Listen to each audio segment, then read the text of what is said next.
Hello, everyone, and welcome back to another episode with the Road to Glory podcast. I'm Juliet. And I'm Cecilia. And in today's episode, we had to be a bit creative again, because obviously there are no racing we can talk about at the moment, at least not in F2, F3, and F1 Academy. If you miss racing, there are still other feeder series out there you can watch. We're still going during the summer, but for this episode specifically, we thought we would spend some time answering some frequently asked questions that people have about F1 Academy, F2, and F3. Yeah, well, I feel like there are a lot of questions out there, and the teams can't really answer these things. And sometimes it can be a bit of a pain to find out and search, especially if you're new to feeder series. So we're just going to be answering some frequently asked questions that we've seen online and in the feeder series world, just to answer some questions that you guys may have. Yeah, we are doing the work for you. So instead of you having to go out there and make some research, we have done it for you. And if there are any other questions you think like, oh, I will actually like to know the answer to this, you can always leave them in the comments, send a DM to us on Instagram, anything, and then we can make a future episode where we answer some more questions. Yes. We have mostly picked out some frequently asked questions about F1 Academy for this episode, but we will also be answering a couple of F2, F3 related questions as well. Yeah. I guess we can just dive into it. I will start with some of the ones that I found. The first one, which I feel like we had the Netflix documentary of F1 Academy, which I definitely think was great, brought a lot of viewership in, but also brings people in who don't watch the feeder series and don't really understand how that works. So one of the frequently asked questions is, can F1 Academy's drivers move to F1? Now, yes, we'd love that in an ideal world, but there are steps that have to be taken before they get to F1. It is the first real step. I mean, karting's probably the first step, but F1 Academy is your first jump into single-seater really in the F1 world, in the F1 paddock. So it's your first step. From F1 Academy, at the moment, it's not a clean jump to F3, which ideally is what we would hope. The car is still a bit below that. So to get drivers ready, they need to sort of jump to another series between, which at the moment tends to be either GB3 or FRECA. That seems to be the most common step that drivers take. They do 1 or 2 years in those series, and then they can move on to F3. We have not yet gotten there yet, because F1 Academy is still new for everybody. It's only recently come about. This is our third season, our second season in the F1 calendar.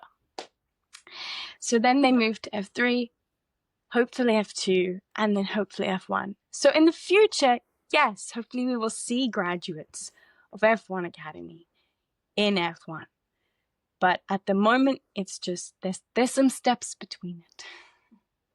Yeah, exactly. Because it's not just obviously also the difference in cars is massive, and the level of experience the female drivers in F1 Academy have is often not as much as a lot of the other male drivers in their age group. So there is some catching up to do for a lot of them. So that is why you obviously need to both gain the experience with the car, but also just gaining experience driving against other people. And that's also something we've touched upon before, that a lot of female drivers don't have the same level of experience, and that is why you really need female drivers to get all the experience they can get to get more equal footing the male drivers do. So they are put up for success instead of failure, which that is why we haven't seen a female driver in F1 for many years, because they just don't have the same opportunities a lot of the time as male drivers, which is a thing that is being changed slowly but surely, I feel like. We love you, Susie Wolf. We love you. Yeah, Susie Wolf, the queen. Honestly, that's also like something she has said. Like, if you can't make it in F1 Academy, like if you're one of the drivers that are not fighting at the top, unfortunately, that also like makes your progression up through the ranks more difficult. But that is also like why like the females who really do well in F1 Academy are like then rewarded with like a seat in GB3 or in FRECA, which we have seen in previous seasons, because racing is expensive, and that's also like a main issue for female drivers, because like a lot of sponsors and big companies don't believe that the money they put into a female driver will be worth it, because they don't see them going to F1, even though like that is in itself like an issue, because like obviously then it's more difficult to get a good seat in a good feeder series. Yeah, I definitely think with F1 Academy and the exposure that it has now, it's bringing a lot more eyes onto it and the possibilities. But there are a lot of people out there who just do not believe. And it's just because there has not been in a very long time, so people think it's impossible. But I tell you now, once we have like one woman in F1, it's going to be like insane. It's going to blow up, and then everyone will be like, "Oh, well, she did it, so it's possible." Exactly, because you just need to see it to believe it. Obviously, is a common thing a lot of people say. But also, like, the reason why we can't just like take, for example, Abby Pulling, who won F1 Academy last year really dominantly. You can't just take her and throw her up into F1, because that would just create failure. Like, she would be set up for failure. So it's also about like finding the right person, and the person that is ready and has the experience to be an F1 driver. Because like, imagine just putting in a random female driver because she's female. Like, you can't do that, because obviously that wouldn't turn out good, and it also wouldn't be fair. And then like then you would think, oh well, women can't be in F1 because this one driver is bad. Like, you need to find the person who would actually be able to compete with everyone else in F1 and like prove that it is possible. Exactly. And that's why they have to move up the series and train and get to that point where they are ready. And then I definitely think more F1 teams are open to having female drivers in their academies now. With F1 Academy, they're all F1 teams supporting a driver. So I definitely think we're getting there, and it will be very exciting to continue watching and seeing how it develops over the years. Yes, for sure. And I guess we can move on to another frequently asked question. Something that is a good segue from our first question, where you just mentioned that a lot of F1 teams obviously are beginning to have female drivers in their academies, especially, which makes sense, because one of the frequently asked questions is, do all F1 teams have drivers in like F1 Academy or like other feature series as well? Which like specifically in F1 Academy, every F1 team from this season and like from last season, when it like really started to become a part of the F1 calendar, every F1 team have to have a driver in F1 Academy that's like supported by them. Yes, exactly. I'm actually, is Ferrari the only academy that, because they technically have two drivers in F1 Academy, because they have Aurelia and Maya, but obviously they only back one of them with their livery, which is Maya. Do any of the other academies have two? I don't think so. The only other team where you can kind of say they do is Red Bull, because that is kind of a funny situation. Yeah, because you have like the Red Bull back driver and the Red Bull Ford back driver. So that's the only other one I can think of. So, but yeah, that is obviously very like, that is actually a weird one, because that is very like Red Bull, both of them. Where with Ferrari, we have like Aurelia, who's literally a part of the Ferrari Academy, I should say, but she's not like fully in Ferrari red or anything. Like, she's with one of Ferrari's sponsors, which is Puma, which is interesting, because it could have been like Ferrari Puma or something, because obviously Red Bull can do that with exactly. Red Bull Ford. They've got Red Bull Ford. Yeah, it is interesting. It really is, because obviously Red Bull Ford is there because Ford is going to be the engine supplier for the actual F1 Red Bull team next year. So it'll also be interesting, like next year, do we still have like a Red Bull Ford F1 Academy driver and a Red Bull driver? I don't know. Like, It's also interesting that most academies only have one female driver. I wish they have more, because there are a lot of drivers in F1 Academy who they just obviously have their sponsor. They're not in any F1 academies, driver academies. Because I know, like, last year we had Bianca Bustamante with McLaren, and she was in their driver academy, but I don't think she's there anymore, is she? No, she has been like dropped by McLaren, kind of, or like they have let her go. Even though she's gone to GB3, so it's not like she'd be competing against Ella Lloyd, who they have in their academy now. So it's very interesting that some teams still tend to stick to we want like one in our academy, one female. Yeah, that's also like an issue in itself. I feel like with the rule that every F1 team have to back a driver in F1 Academy, because it makes it kind of forced for some teams, because obviously it doesn't feel like some of the teams would naturally pick this driver unless like they had to pick one in F1 Academy. Because I would love to see, like, for example, McLaren still supporting Bianca if they saw that would make sense. But it kind of feels like now it's just like, oh, we supported her because we needed to support someone in F1 Academy, and now we have another driver, so now we don't care about you anymore. Like, that's just what it feels like to me. McLaren have backed people in GB3 before, because they were Ugo was part of their academy while he was racing in GB3. So it's not like they don't support drivers when they're racing in lower series, because they do, even from karting. So it's like, it's very interesting that they decided not to continue with Bianca.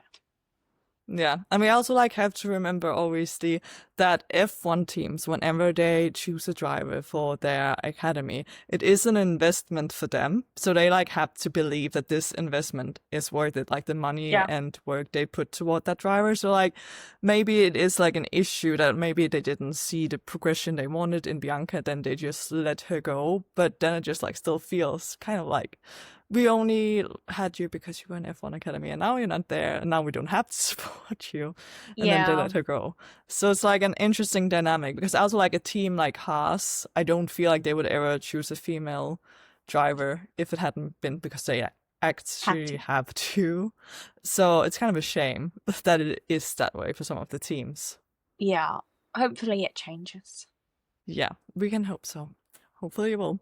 But yeah, obviously, it is a common thing that F1 teams back drivers across multiple different feeder series, and all again comes down to like who they believe it will be beneficial for themselves in the future, that it will be worth it having invested time and money in that driver, because they will make it to F1 one day, hopefully, even though we all know not all of them will. No.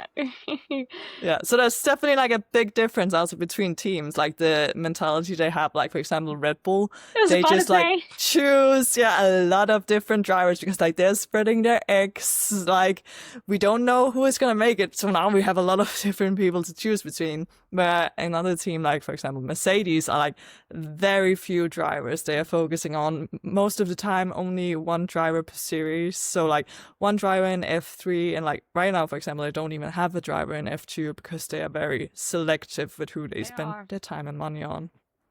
I feel like McLaren were, but they've expanded quite a bit more, especially last year. But yeah, like, I mean, Stake also, their driver academy is very small at the moment. Aston Martin confuses me with their driver academy.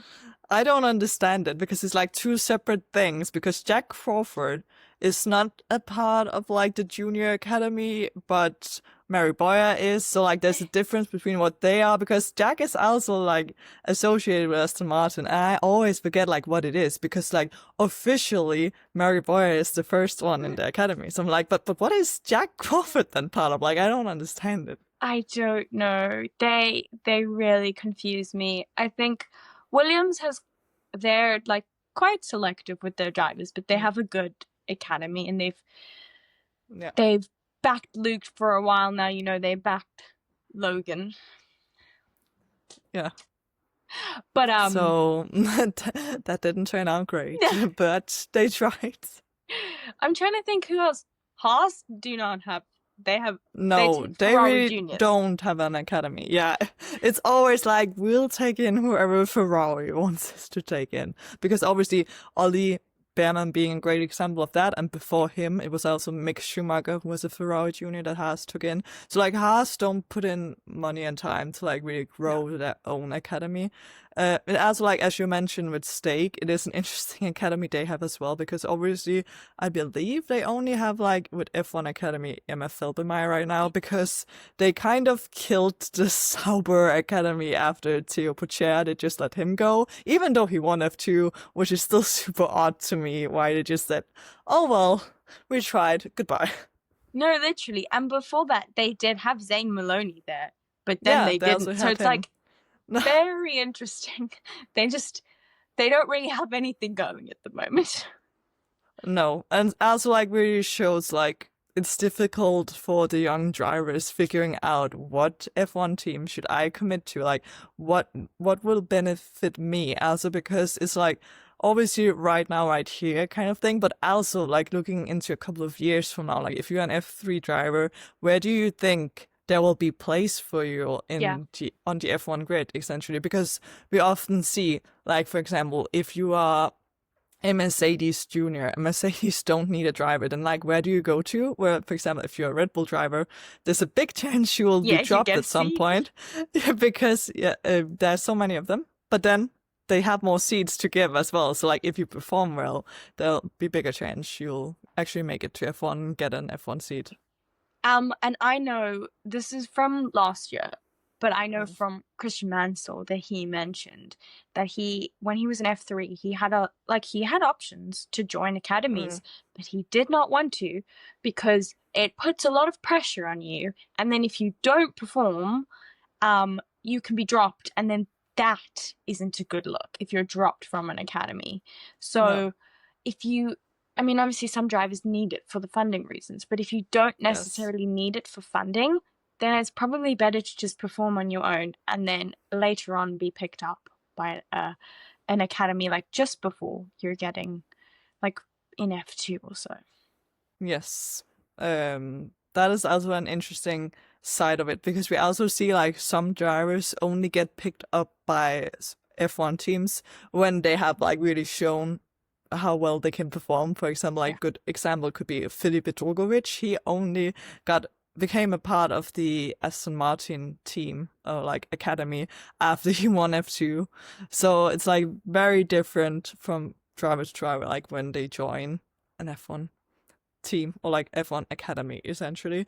Also because as you say, like funding has a lot to do with it because it is really expensive to drive in F2 and F3, which is also like a common question, like how much does it cost to even drive in these series, which I personally don't know the answer to, but it is really expensive.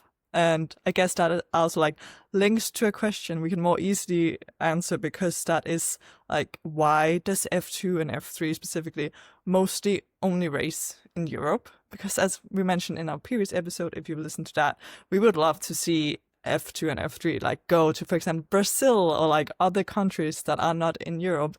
But the main answer to this is just like the cost and expenses. Because like imagine if F2 were traveling around the world like F1, and you have to think about it is the driver that is paying for this seat and for like their time in the car. Like if they had to pay for the car to be flown around the world and themselves as well, like that would just be astronomical costs. And it's already so expensive. So like that is the main reason. That is, it would be too expensive if they raced in more countries outside of Europe than they already do. Exactly, because with Europe, they can just go with their truck and they can go between these places, and it's a lot easier than going to all of these races overseas. I mean, they do go to Australia, which is the furthest. That is kind of crazy that they do still do Australia, but I love it, and I'm very glad that they still do Australia. But it is very far, and the cost would just be insane if they were going to every race. Yeah, I'm also like really happy that they are driving like both F2 and F3 in Australia, even though it's literally on the other side of the world from like where the most teams have their base here in Europe. That's also like a reason, obviously, all feeder series teams pretty much are based in Europe. But yeah, going to Australia, that is also like a more recent thing in F2 and F3 because they didn't used to a couple of years back. So basically, imagine with how the F1 calendar has changed, because for those who don't know, they have tried to change the F1 calendar to make more races that are close to each other being actually after each other for environmental reasons. So you don't go to Australia and then go back to Europe, for example, straight after.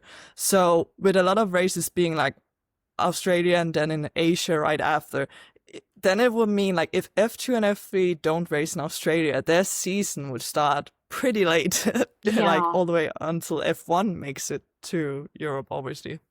that'd be crazy.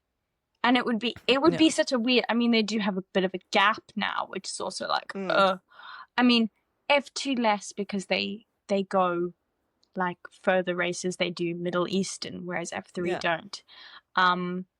But yeah, it would kind of, the off season would be long. Imagine for F3. Yeah. Whoa. Yeah, it would definitely not make a sense with how No. the calendar is now if they didn't race in Australia. So we're really happy to see that. Also because their races in Australia is amazing. So like please stay on the calendar F2 and F3. Don't leave, don't go Yeah, away we from can't lose Australia. it. No. No. Yeah. Other frequently asked questions. Now I'm forgetting everything. Um, oh, I have one. Yes. So, a frequently asked questions is can drivers move between F3 and F2 mid-season? Which, Yes. yeah, we see this, especially with the F3 season ending so early. We tend to have a lot of drivers that are like, am probably going to be moving up to F2 next year. So sometimes seats can become available in F2, and then they do the late half of the season in F2.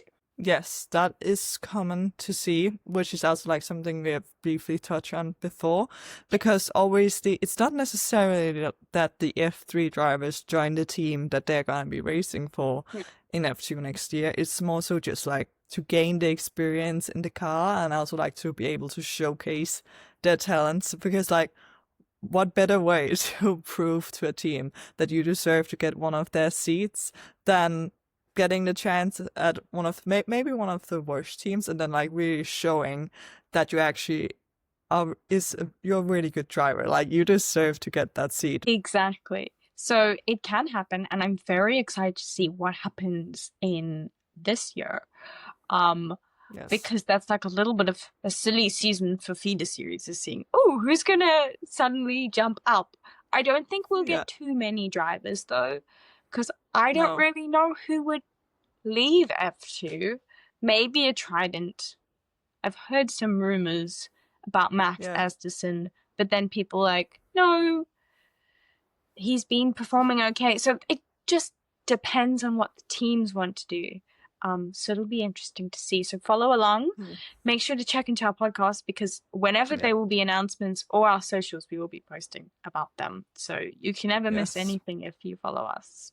No, exactly. Because we will make sure to keep you updated on all the new feeder series news. So like if anyone makes the move like that, it will be interesting to see, because obviously it also means we will have to say goodbye to one of the F2 drivers earlier than expected, which would also be sad. But like, yeah, it is fairly common that it can happen. So I guess we'll just have to wait and see, because obviously F3 is not finished yet. We do still have Monza. So it will be like after Monza that we may see some changes. But also like anything can happen in F2, because also I don't understand why, but we have already had like F2 seats for next year confirmed like super early out of nowhere. We have 2 seats confirmed for next year, right? Yeah, we do. Which is just like... Why now? Why so early? Like, they really wanted to make sure that this is my seat next year. You can't take it away now. It's crazy. It really is. I also like talking about drivers moving up from F3 to F2. Another common question, or like frequently asked question, is like, how big is the difference between the F2 and F3 cars? Also often like an F1 Academy cars. Like also just like, obviously people search a lot on this on the internet. Also just when I watch, for example, F2, if I'm watching it with someone, a common question will be like, how fast do they go? And I always forget because it's really not something I usually think about. So I have done some research now, like how fast they actually go. So like to make a comparison, I guess we can start with the slowest car, which is the F1 Academy car, because obviously it is a F4 spec car. So there's obviously multiple ways you can talk about how fast a car goes, but just like for this simple answer, we'll just take like top speed, basically. So a F1 Academy car's top speed is 240 kilometers per hour. So still pretty fast compared to the fact that 16-year-olds are allowed to drive this car way before they get their driver's license. Yeah, kind of crazy. Actually, it is. And then an F3 car, obviously, which is the next level, they can have a top speed of 300 kilometers per hour. Wow. So like 60 more than the F1 Academy car. So like that is quite a big jump, and that is also why we see like that F1 Academy drivers, beyond their experience, it also would be a big jump to like go straight into the actual F3 series, where it's more common to like see them test out the F3 car in like other series like GB3 or FRECA, which we have already mentioned. And then obviously moving up to F2, they have a maximum speed of 335 kilometers per hour. So not as big a jump as we saw between the F1 Academy to F3, but like it's still a significant jump between the two. And obviously that is just like maximum speed. There's obviously a lot of other things that play into like how fast the car goes. But like that, just to give a sense that obviously every category is another step up in performance. Exactly. And you just gotta work your way through the ladder up on your road to glory. Self-promo right there. Also, like, if people want to know, like, okay, so that is fine, that's how fast they can go, but like, how fast is that compared to F1? According to the internet, a F1 car's maximum speed is around 372 kilometers per hour. So again, that is also like quite a bit more than an F2 car. But then again, it's important to remember it's not just the top speed that makes an F1 car fast. Obviously, they are way quicker than an F2 car because they are way more aerodynamic than the other cars. So they can go way faster through the corners, essentially. Also, any other frequently asked questions we really want to say, because we have been talking for 29 minutes. Yes. So I think to finish up with our frequently asked questions, we will answer, do F2, F3, F1 Academy have testing sessions? And yes, we actually do cover them here. If we know about them, because F1 Academy is freaking awful at telling us when there's testing. So, they're just like, oh yeah, by the way, we have testing and we don't give you anything about it. You can just like read a report after the day is done. Like a one-page report with not much detail. So yes, they do have testing. F1 Academy, I feel like, has a bit more testing because they have more testing like in season. Whereas F2, F3, they have pre, post, and mid-season testing usually. But we actually just got the dates for the post-season testing with F3, which I'm sure we will be covering. We will see with what's going on in the World Feeder Series. But you will get information from us about that. But from the 7th to the 8th of October, F3 are testing in... I'm going to really butcher this pronunciation. Jerez in Spain? Yeah. I think that's how it's pronounced. Yeah. I don't know. We don't speak Spanish. We're sorry. Yeah, very sorry. From the 15th to the 16th of October, F3 are testing in Barcelona. And then from the 21st to the 22nd of October, they're testing in Imola. So it'll be interesting to see who they have in their tests there, because sometimes teams can bring people who they potentially want in their seat for next year. So it'll be interesting to see, because they will post who they are bringing to the tests. So keep an eye out for that, and we will be giving you all of the relevant information on our socials. So make sure to follow us everywhere: TikTok, Instagram, Twitter.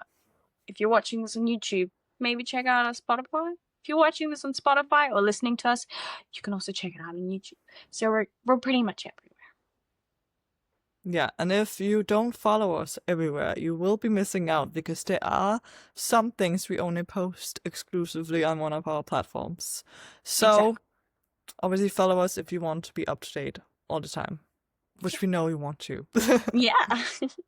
But I guess that is pretty much it for today's episode. And still stay tuned for next week's episode, because we are getting close to F1 Academy being back. So it's been so long. Yeah, we have almost survived the break. Almost. Yeah. But yeah, definitely put on notifications as well if you haven't already, because next week's episode will be about F1 Academy to like really get us all ready to see them back on track in Sandford soon. Exactly. So make sure to tune in, and we'll see you next time. Bye. Bye.